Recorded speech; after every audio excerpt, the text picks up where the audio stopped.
I am so excited. I'm so excited. You guys don't know, but I just got my medication that I've been waiting for a very long time now. And I've been having withdrawals from my Lexapro.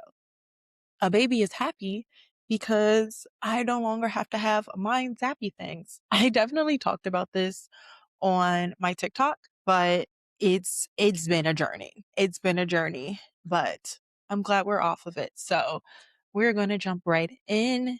That was the wrong thing. We're gonna jump right in and let it go.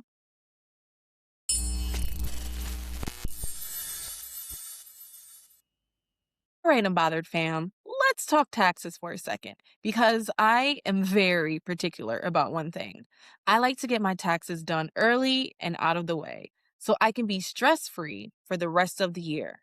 No last minute panic, no scrambling, no vibes being ruined. That's why I want to put my unbothered fans onto SSB Legacy Tax Services, LLC. Samantha is a small business tax professional whose whole focus is getting you the maximum refund while making the process clear and easy.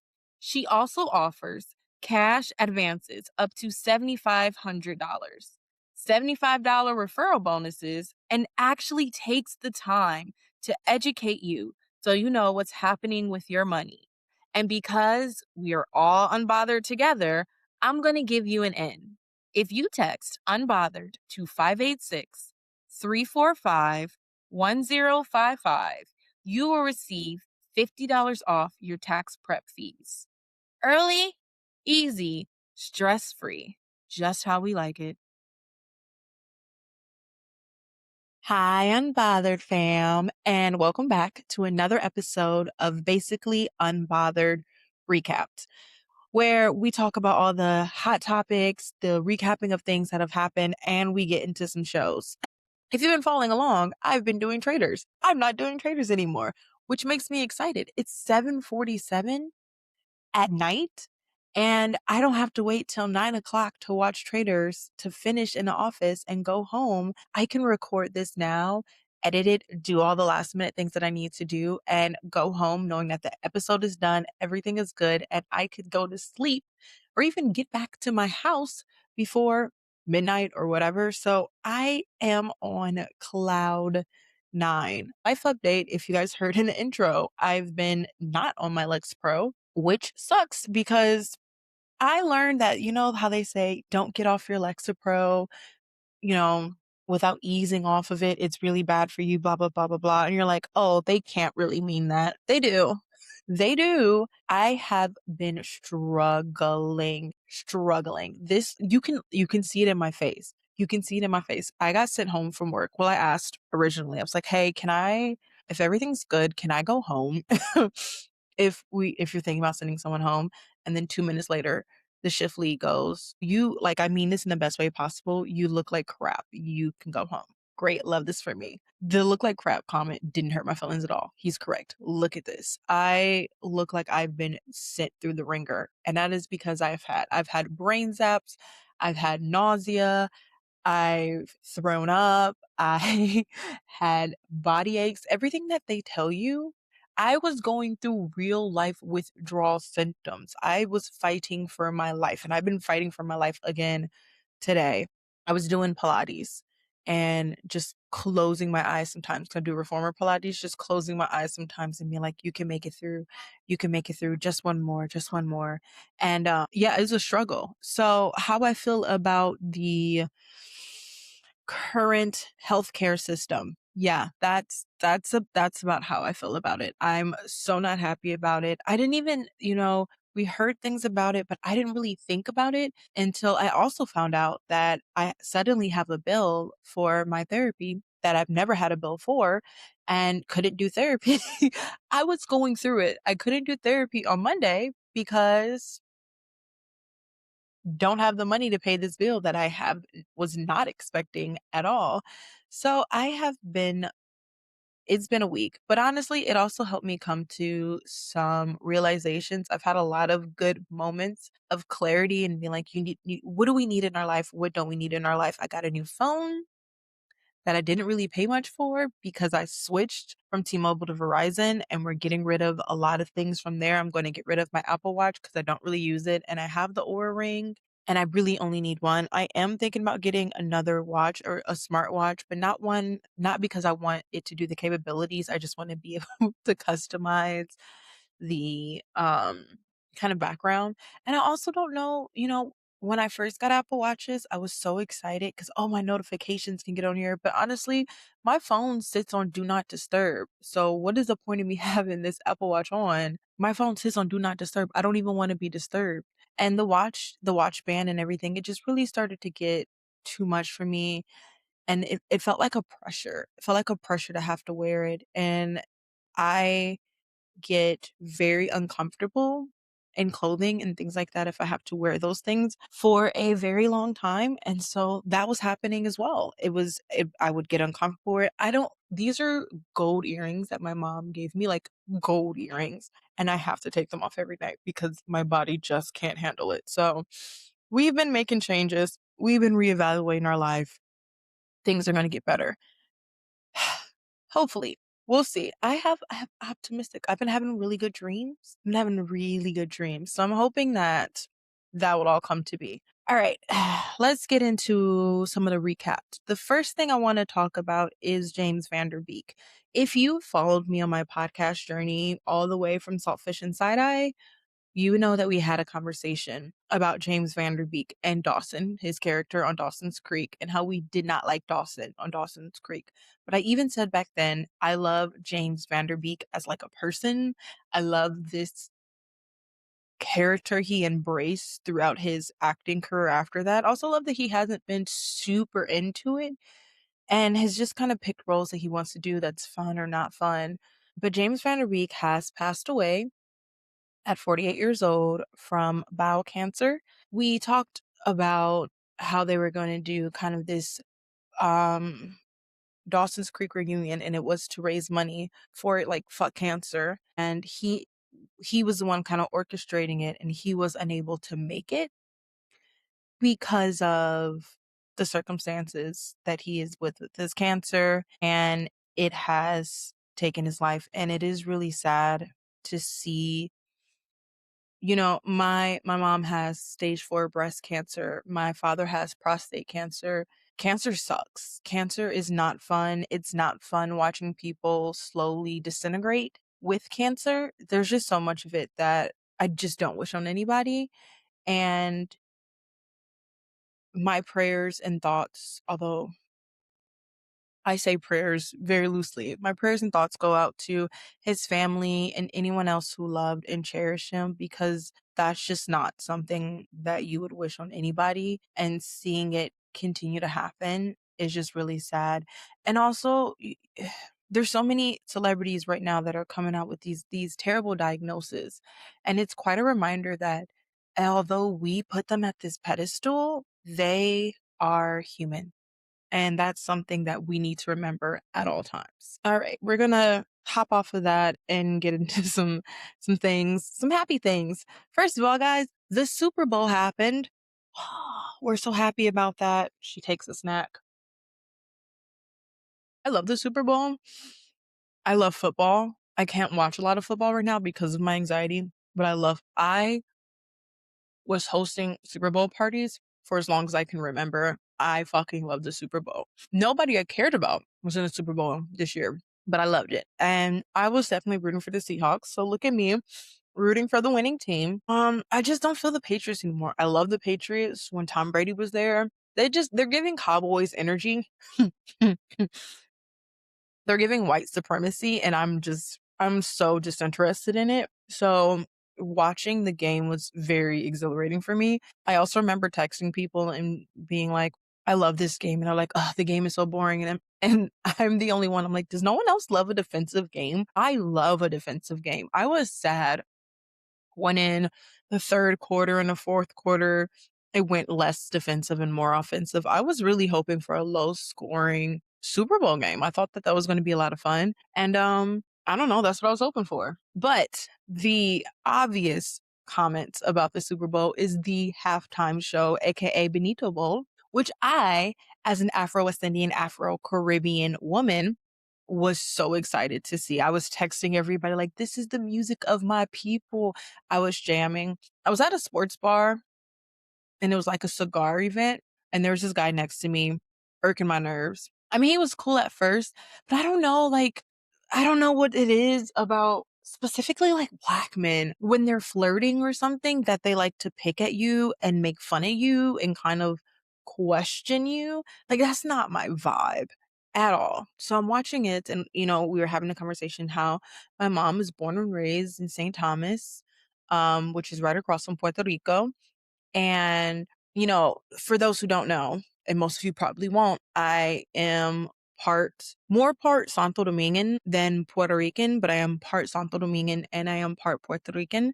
Um, and so it was a whole bunch of my culture and, reggaeton and all those kinds of things. It was very fascinating. I listen to K-pop, I listen to music in Spanish, I listen to music and Japanese. I think I have a couple German songs going on in there. I have never felt the need to understand what someone's saying to understand the like vibe and feel of the song. And so I was so happy seeing the culture on display at the halftime show was amazing. Getting to see things that I've grown up seeing, you know, he had like marketplaces and things like that. And those are things that I see in St. Thomas all the time. So getting to see them on a screen and getting other people to be able to kind of experience things I've experienced growing up in my life, that was really, really exciting for me. And I was so happy to be able to share that with the world. The music was on point. The political statements were on point. I really was so happy about it. And we know that there was an alternative Super Bowl or alternative halftime show, which did no numbers. It did no numbers. And they're trying to lie about how many numbers that they did. It did no numbers. Not only that, but people were trying to criticize the Super Bowl and the performance and how good it was, bad it was. And it was one of the most watched, if not the most watched Super Bowl halftime show. It spent time talking about and showing us more about a different culture, which I love to see. I love learning about different cultures and different ethnicities and how, all those things mesh. I think that's fascinating. It gave us Ricky Martin, it gave us Lady Gaga. I was watching Lady Gaga and I was thinking, oh my gosh, if my best friend was still alive, which was sad, but I was like, oh my gosh, my best friend was still alive, she would be like she doesn't even like football. She'd be blowing my phone up like, what? It's Lady Gaga. And there's so much to be said, even in the end, when he mentioned all of these American countries, and not just the United States of America, but the full Americas. I love that so much. And then the bringing out of the flags made me so happy. And if you paid attention, you saw the USVI flag, which I was so excited about. The music was on point, the dancing was on point, the choreography was on point, the vision, the storytelling was on point. So if you hated it, just say you're racist. That's all. That's my opinion. Um, I think that I saw a threads and someone was saying that we as America have to get out of this mindset that our culture is the only culture and our culture is the right culture because no one feels like that. There's a whole world that we should mesh ourselves into and understanding different cultures. Like we can't just think that we're it. That's not true. That's not how it works. We make up a little small part of the entire world and we have to get that through our heads. And I love that. And I love that the statement that what was it? The only thing more powerful than hate is love. I love that. It also gave me, if you watch Sailor Moon, you would completely understand. It's definitely Sailor Moon vibes. It was fantastic to get to see, and it felt like bringing everybody together. So if you hated it, you just want everybody to be divided and say less. Speaking on people who want people to be divided, very rarely do I let this man's name come out of my mouth because he just doesn't fucking deserve it. But apparently he's feeling a little irrelevant. He didn't win any Grammys, so now he's being pissed off. And Chris Brown, of all people, made a comment that the halftime show was whack and they need him. No, sir, we don't need you. We don't need you like Rihanna didn't need you. We don't need you like Karrueche didn't need you. We don't need you because you're not even allowed in certain countries because of how much of a terrible person you are. We do not need another abuser on our screen. Period. Point blank. It's never been needed. Also, nor was your fucking comment. I can like, first of all, Chris Brown, you can't you can't actually be the halftime show because you can't actually be shown in every country. I don't know if you know this. Um yeah, how's Australia? Oh wait, you can't go. Weren't you just arrested last year and detained in a country and had to fight your way to get out of it? Oh, okay. And a lot of people will say, "Oh, this Chris Brown thing is just the Rihanna thing." It's never just the Rihanna thing. That's just what they want you guys to believe. It's so much more. He's done so many terrible fucking things. He is not a good human. We do not want him on our screen. And the fact that he fixed his mouth to say something just shows. He has also shown that he has zero respect for other people, other people's cultures. If you Google all of his offenses, one of his things is making fun of other people's cultures. He truly doesn't care. And I love that for him. Keep that shit to yourself. There's no way. There's no way. But again, I'm tired of these abusive, angry men trying to fight their way onto our screens. And then they're the people that they've traumatized, even Frank Ocean. Because, oh, don't worry, Chris Brown has something with Frank Ocean too. These people that they've traumatized will then have to watch them on their screen and like, no, you know what? There should be a thing now. Cause while we're talking about this, I saw that Colton has an ad on Peacock. Why are we giving these men who are abusers the ability to be on a screen? We cancel people for the stupidest shit. But the people who really need to be canceled, the people who are really doing and creating harm just skate by. And I'm so not here for it. Like, if you want the world to be a better place, the first thing you have to do is stop allowing and giving a platform to people who are just trying to create divide and hurt us. Like, no, thank you. We're good. On to the next one. That's just kind of how I feel. You guys can let me know how you feel in the comments. Let me know whether you agree or not. I'm just not here for it. Things I am here for though, Candace clocking Rob. Candace has been going on podcast and having interviews. And she's also been talking about the same shit I've been talking about this whole time when it comes to traders, about how there is a clear problem with it and how it represents how people feel about people of color, women, the whole thing. And everybody's teasing about this reunion. I can't wait. Candace said that she's coming with receipts. She's coming to check Rob. She's coming for all of it.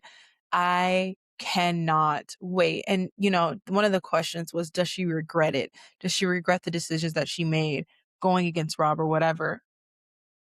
And her response was no. I'll stand by it. I would do it again. And I love a woman who knows exactly how she feels, what she's feeling about it and everything. Yes, we are here for it. That is a little bit of our pop culture catch up. I don't want to get into happiness. Oh, no, I lied. Guys. We got one more. So, if you guys have followed the Charm drama, you know that the Charm girls fight. There was a significant period of time where they weren't fighting. I love that period. I like to think of that period as a happy period in my life where, there was the fights in the beginning and then the season ends and then all the girls love each other.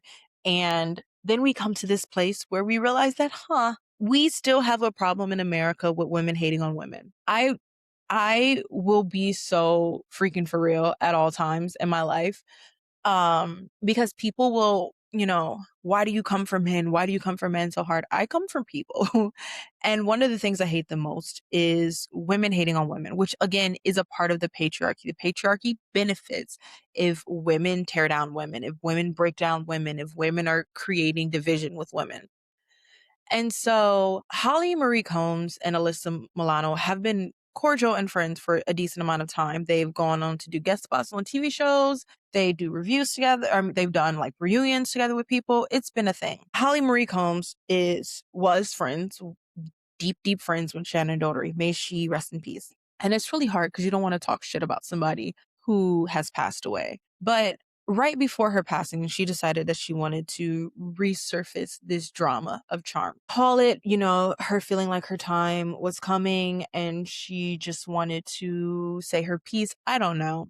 I'm not here for it. I was never here for it. I'm also was never here for the Charmed. I was so excited. I'm not here for the result of the Charmed podcast. I was definitely here for it. And it was interesting because if you listen to that podcast, it had Chris from Charmed. I was going to say Wyatt, but it's not Wyatt. Leo from Charmed and Holly Marie Combs, who played Piper from Charmed. The issue with that is that it started to feel like a I Hate Alyssa Milano podcast, which was just weird, and I Hate a Phoebe podcast. And that's not what anybody wanted. We just wanted to revisit this thing. And honestly, I haven't been able to watch Charmed since all of this drama happened. And the drama happens because Rose McGowan gets in the chat, but she's mad because she's jealous about things that are going on. And they do a podcast and they say that Alyssa got Shannon Daughtery fired. Then there's a book out from one of Shannon Daughtery's 90210 castmates that talks about how she had admitted that she was going to start drama with Alyssa. And he was like, hey, no, you just got on this new show. It's going great. Don't do it. A lot of guests that came on the podcast and guests who were on Charmed that also came on their podcast and just guests who were on Charmed in general come out backing Alyssa. Alyssa makes a statement after being attacked and attacked and attacked and was like, it's revisionist history, but at the end of the day, I am not going to shoot, I'm not going to shoot people when they're down. All of us need is healing. We just need growth and we just need to let this go. It's a half a century. It's a half a fucking century. Why are we still talking about this? And their response was just hate, hate, hate. And it was giving Mean Girls energy. But because Shannon Doherty was passing away and 3 against 1, a lot of people picked the other side. Even though, again, a lot of the guests that will come and say, like, yeah, it was really chaotic and it was hectic and you could tell the girls were fighting. But a lot of people came in defense of how kind and sweet Alyssa Milano was to them. I honestly think that all of these girls have some crazy traumas going on and that all of them need to be addressed. And I don't know when and where, how, or why they're going to, but that's my opinion. But recently, Kaylee Kuko came on Dax Shepard's podcast. And one of the things that came up was her being on Charmed. So if you don't know Kaylee Kuko, she played Billy on the last season of Charmed, and it was kind of their attempt to like hip it up, make it younger because the Charmed women were getting older. And even through the show, they were getting married and having kids and all kinds of things. And she talks about the story of how it was a really uncomfortable way to meet all of the girls. And the person who made her feel the most comfortable that greeted her was Alyssa Milano. And everyone else was kind of standoffish. She even mentioned that to this day, she doesn't know if Rose McGowan likes her or not.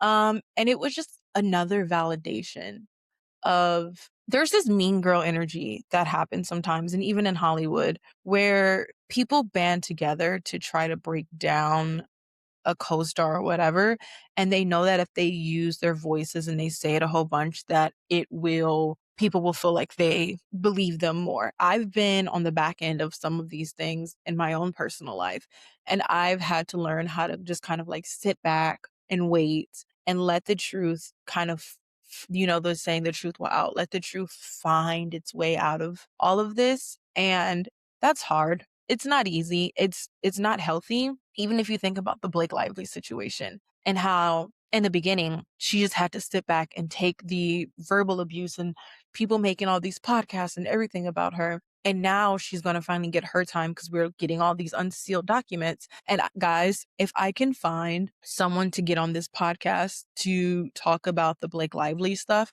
I promise you I will. I've been searching. I've been sending out feelers. I'm just waiting and hoping to get someone to come on there. But she's now kind of getting that back. And sometimes you do have to sit and wait. And sometimes you have to, it sucks. It's not easy, but you have to remember that if you hold the truth with inside of you, one, whoever's believing the lies, they weren't on your side to begin with. Two, at the end of the day, it will all come out. If you truly believe that, if you truly surrender, if you truly let go, at the end of the day, it will always come out. And I'm saying this as a person who's witnessed it. I'm saying as a person who's gone through experiences. I'm saying to someone who people come up to all the time and be like, oh my gosh, you were so right about this. And I'm like, yeah, I know. I know. But you didn't want to believe me, and everybody bashed me, and everybody tried to make me look like the bad guy. And it sucked and it hurt. But at the end of the day, I mean, like, does it make up for it when people come and tell you you were right? No. No, it doesn't. It doesn't make up for it. But I hope that Alyssa Milano in this moment is getting like a little bit more of her feels and is feeling happier, knowing that, there are still people who have her back and the truth will always be the truth. And, I love that she's kept silent, let Shannon Doherty's memory stay. And, if she wants to say what she wants to say, that's her piece. Let it live, let it die. We're great. We're loving that. All right. Now we're officially done with catching up with pop culture. Have I finished things? Yes. I did finish the third Gilmore Girl. I would give it about 4 stars. I think it was good. It started off slow. But her life was kind of fascinating. There was so much about her because I only known her from Gilmore Girls. There was so much about her that I didn't know that listening to the memoir was really fascinating about. And her mentality about a lot of things was really fascinating. And I found the book to be really inspiring. If you are a creative, if you are an actor, an actress, an artist, anything like that, I would definitely recommend giving this memoir a listen. It can inspire you that even if you don't make it big, you can still follow your dreams, and following your dreams can lead to things in a new and beautiful way. Even if it doesn't lead you down the path that you thought it was going to lead you on, you will eventually find your way. And I think that that's important because as creatives, we get so frustrated in ourselves and thinking that it has to be now and why isn't it working and we should be getting there. And, we even put age limits on these things and realizing that we don't need to have those constraints on ourselves. We could just let things be. To me personally is really beautiful. So I think that that book is worth a listen just for that. I would recommend it to any person who is in the creative sphere especially when you're feeling down and out. It's going to be a good read. I'm still listening to Harry Potter and the Sorcerer's Stones, the full cast version. I'm very much enjoying it. Very, very much enjoying it. It's kind of a really calming thing for me, which makes me really happy. It's very calming. It's very relaxing. I feel no rush to get into the book, to read the book, everything in that sense. So I'm excited, and it's just like a filler in between other books. I'm also audiobooking. What is this book? Oh, it's Manifesting Your Dreams with the Law of Attraction. It's a very smart, short audiobook, but I have been feeling like I've always said I wanted to go back to school, but I realized that it's not school that I enjoy, it's learning. And how do I find a way to learn without having the anxiety of testing and everything like that? And a lot of that is taking certificate classes that you don't really have to have these crazy tests for that gives you all of this anxiety, and taking, listening to audiobooks and learning, reading things. That's a way to gain information. So that's kind of been my focus. So I have been doing these audiobooks as well. Okay. And with that in mind, let's get to the show of the week.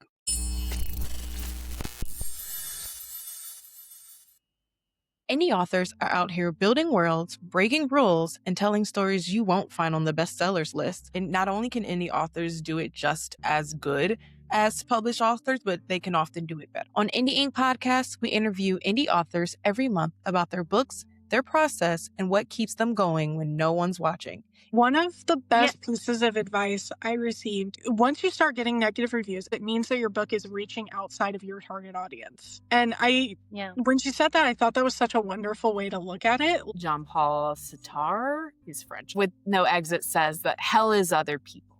Like, to be in hell is to be like with other people. The thesis of this book, or like what I thought about when I thought about like what would be like the ultimate hell for me personally. If you love stories behind the stories, this podcast is for you. Check out Indie Ink Podcast wherever you listen to podcasts. quick pause, because if you love dark stories that don't flinch, Olympic War isn't a soft love story. It's violent, it's chosen, and it costs everything. Through war, betrayal, and survival, Moonstone fights for devotion that refuses to die. This is a black, multicultural dystopian series about power, sacrifice, and what rises from the ashes. Olympic War and Phoenix War. Read them wherever books are sold. Today, we're talking about Love Island Behind the Villa, Beyond the Villa. Am I super late? Yes. Mind your business, okay? I wanted to see this for a while. I didn't have access to Peacock. I had access to Peacock right now, obviously, because I was doing Traders, and I decided to kind of check it out. I'm going to give you my overall thoughts really quickly before I dive into this. You should see my notes. My notes are insane. But my overall thoughts is that after the first episode, I can see what people were saying. It definitely was a bit boring. 100%.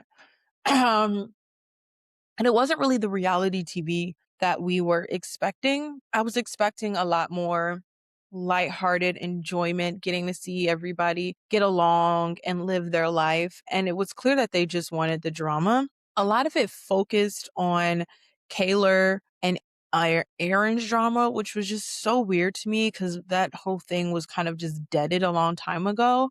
And it also felt really forced. It felt like they were trying to force drama and this conflict. And a lot of it revolved around Kaylor for some reason. And I was so confused. And honestly, what we wanted was more PPG. We fell in love with PPG. We fell in love with their togetherness. We fell in love with their friendship. And if we got to see more of their friendship and more of the girls and the guys just being friends with each other, I think that is what we would have wanted more. I think Peacock in their mind was, oh, they're going to, they're coming from Love Island. Obviously, they're going to want the drama. And we actually wanted the opposite of the drama. We wanted the calm. We wanted the serene. We wanted the easy watching, loving, getting to see the little snippets that we see on social media in real life. Instead, we got this really forced feeling. Wasn't about what we thought it was going to be about. It was just kind of really weird. And it was just insane. Let me get to my notes. So to me, the biggest drama was surrounding Liv, Kaylor, and Aaron. And this was just, it was such a weird thing. So let's dive into Kaylor and Liv. So Kaylor and Liv had drama, which seemed so weird. And honestly, I was definitely on Kaylor's side for most of it. She was upset because her friend kept lying and giving half truths, and she didn't feel like her friend was really on her side. And that's something that I noticed in Liv in Love Island. Her, when she went against Leah with Rob in Love Island, it was clear to me that she is not a girl's girl. I don't mean this in a mean way. I think Liv has her friends' backs. Truly, honestly, 100% do. But I also think that she made a comment on Love Island when she was because I also caught up on Love Island season 6 afterwards, but she made this comment on Love Island about how she didn't have sisters, and now she finally has sisters. And I don't think that she understands like having the girls back against all odds. And that was something that constantly came up. And it was just weird. They had the confrontation at the Love Island party. And the drama seemed so petty. And again, like I said, I felt like she didn't have, I didn't feel like she didn't have Kaylor's back. And there was so much that was going on. Janae tried to fix their whole situation, and there was a lot that Liv hinted to that obviously we didn't get to see. But the problem is that I just spilled a crap ton of tea. I need to fix it immediately. Oh, that's hot as shit. Okay. All right. I'll hate that for me. Things just got weird. They had the Nade's mediation, which was fun, and the most hilarious part about that was that Janae was pulling out food during this mediation, but it felt like nothing got solved. And it felt like Kaylor knew what her life was going to look like. She knew what was going on in her life. And Liv was just kind of confused, and they were just going down different paths. And someone said something during the show that they were fast friends. And just because you're fast friends don't mean that you'll be friends forever. One of the other things was Liv sitting down with Aaron. This was toward the end of the season. Liv sitting down with Aaron and having a conversation with him about Kaylor, and them having this conversation about how Kaylor is pushing them away because of everything that she's going through. That really irks me, and that hit a nerve, because it's like excusing away someone's behavior, or excusing away your own behavior towards someone else. Like, oh no, we're not the problem. She's just going through it and she's just pushing us away. Or maybe you are the fucking problem. Like, maybe you are the fucking problem. Have you stopped to consider that for 5 seconds? Like, maybe it's not you. Maybe you aren't the vibe. And watching her defend Aaron and be like, I have your back and I'm so sorry to see that. That is like weird behavior to me. I will never, on everything, I will never know that someone's torturing my best friend, has done really fucked up things to them, even if I'm friends with them, and sit down and be like, I have your back. There's no way. Me and my best friend can be in the worst fight in the world. There's no way I'm going to pick a dude over her. That gets us into the kind of Kaylor and Aaron thing. It was weird. The meetup was weird. Them trying to be friends again was weird. Like, I get it. I get it when you have been going through that breakup and you had such strong feelings with someone and you want to remain friends. But it was always giving Aaron was super jealous and wanted Kaylor back, and Kaylor didn't. And Kaylor's young. Could she have gone about her feelings differently? Absolutely. But, she's navigating something she doesn't understand. But she was still very kind of open and clear about what she was going through and what was happening, including her dating Torin and then them becoming boyfriend and girlfriend. And Aaron just was oblivious to it. And he was kind of making himself more available to her in a time where she was in need and vulnerable, because he thought that if he could be there for her, that they could get back together. I don't know if you ever had a man do this, but men do this sometimes. Men find you when you're vulnerable and they try to be there for you in hopes that in being there for you, they can get you back and you want to be with them again. And then they do the same shit all over again. And that's why the whole thing with Aaron was so confusing. And it was excited a little bit for them being friendships, but it just kind of got confusing and really annoying. And it all came to a head when they were having this party at Saddle Ranch, and they went to go play pickleball, and she let Aaron know, I'm bringing my boyfriend Torin. And he was like, cool, great, love this for you. She brings her boyfriend Torin, puts the respect on her boyfriend's name, which you should, gave him the attention. Aaron gets jealous and he gets mad and he gets drunk. And then he starts creating drama while he's wasted, and he starts trying to make Kaylor feel bad about him. And he's done this before on Love Island. If you watch, every time he got caught up in some mess, he would apologize, but then immediately flip the script and be like, but you're acting this way and I'm just trying to do that. He did the same thing again. And it was giving the ick all over again. And I think that people thought, and maybe other people feel this way, I think people thought that it was going to look bad on Kaylor, but it didn't.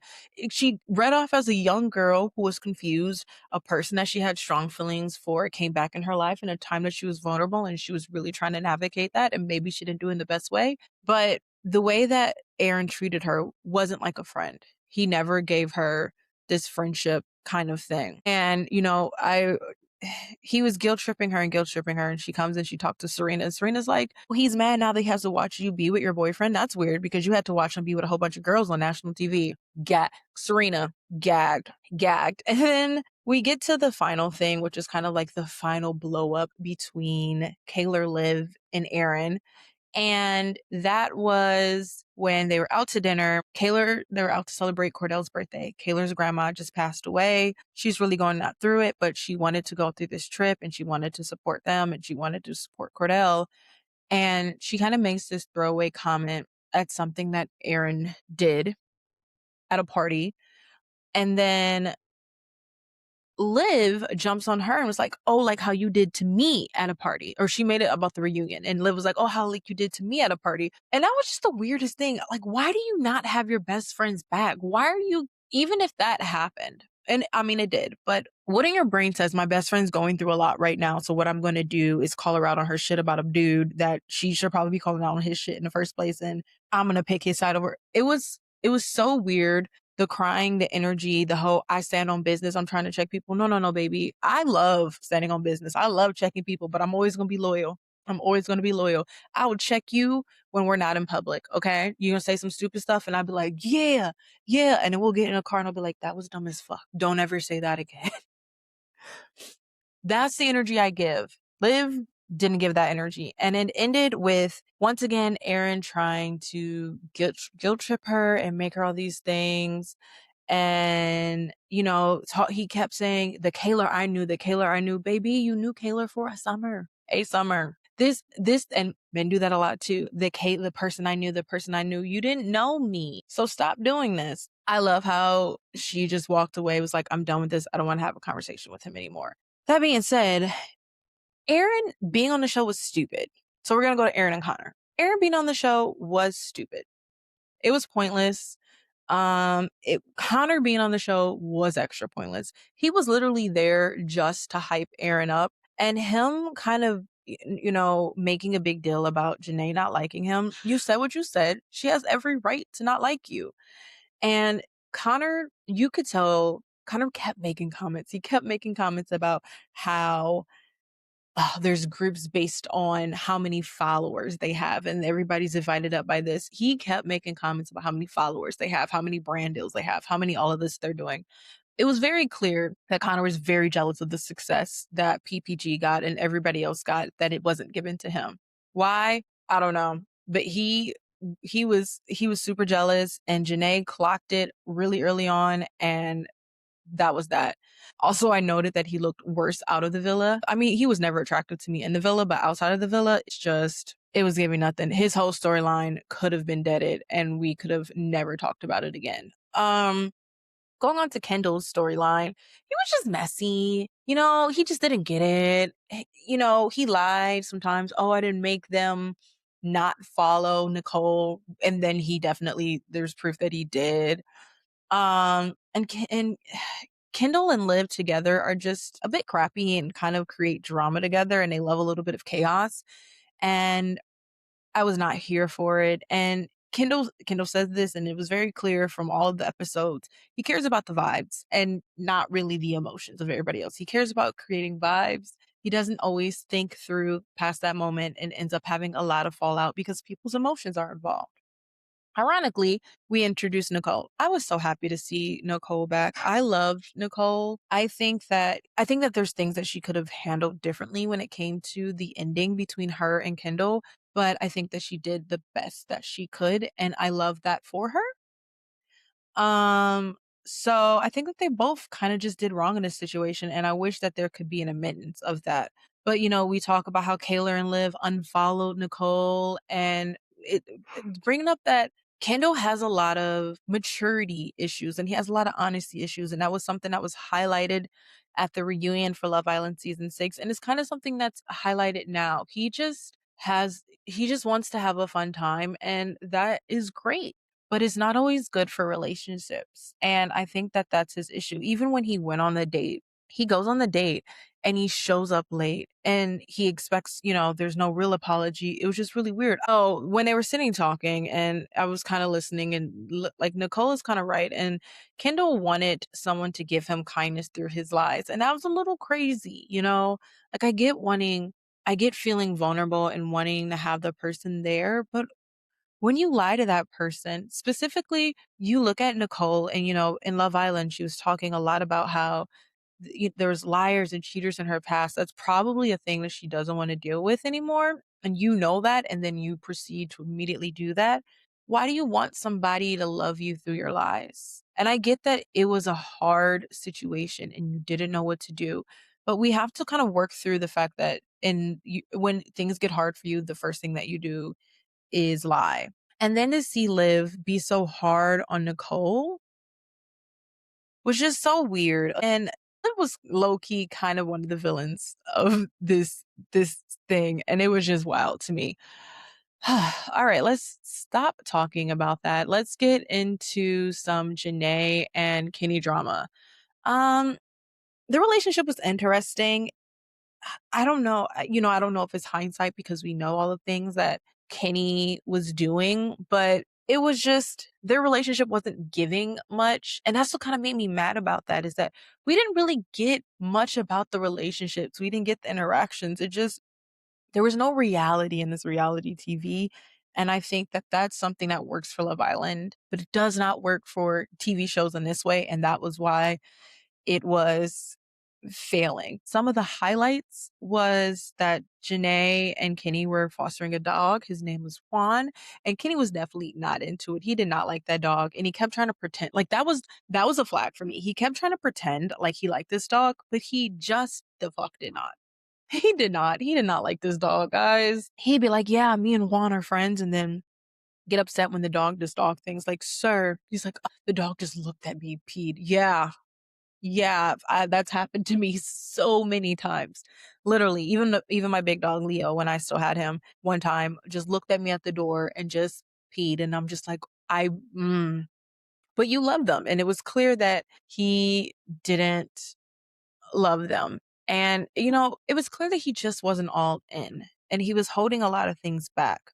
This was, when we're talking about Kenny and the apartment and them living together and him being like, we're not going to live together, but we'll stay in apartments right next to each other. That was kind of weird, especially when you learn that he's lying about it. Lying. Ugh, the theme. He's lying about it to her friends, and it was him who wanted to make these decisions, and also that he has two apartments, which now that we know all that we know, but he has an apartment in Dallas and New York. It was just weird. And I also mentioned that Kenny wanted a bad bitch, but he didn't know what to do when he had a bad bitch, and he wanted to make a bad bitch into a housewife, which is just weird. It was never going to happen. And Janae, I think I'm Janae, not the bad bitch part, but I think like Janae's a Sagittarius. I'm a Sagittarius. She gives fun energy, always eating, always laughing. And I just don't, Sagittarius aren't people that you can tame. We're not. If you are trying to tame us, lo siento, it's not going to happen. It just never works. And I think that Kenny thought that, although he had a lot of nefarious things going on, I think that in his mind as well as he was like, it'll calm down. I can calm her down. And that was never going to happen. Then we get to this dinner that they have for their anniversary.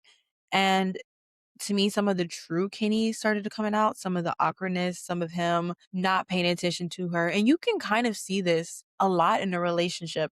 Him not really paying attention to her, him not really giving a care about some of the things that she was saying. And you see Janae kind of like laugh it off and think it's silly. And it didn't feel that way to the viewers. It felt, and we're not in a relationship, so it probably felt differently. But to us, it kind of felt weird. And they have this dinner and he shuts down because again, he's lying to Miguel. And it's just the whole Kenny situation. I haven't talked about it much. And I don't want to. Janae said that she doesn't want to. I don't want to unless someone gives us more energy. I'm just going to leave it like that. But you can tell that she was so supportive and caring and she just wanted the relationship to work. And you can tell he didn't in the end. And that's all I'm gonna say about it.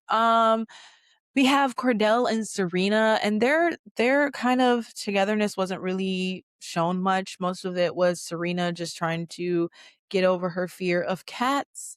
And Cordell's having this big thing and Serena kind of being there for him and his acting journey and them getting to do some acting together. You get to see a little bit more of their like funny, silly, but you didn't get to see them a lot together because he was gone. So again, most of it was around her trying to get used to his cat, which she did. And I love that for. And also Serena stood on business, stayed on business, and it's everything. And her having beef with Kendall because of how he acted on the villa.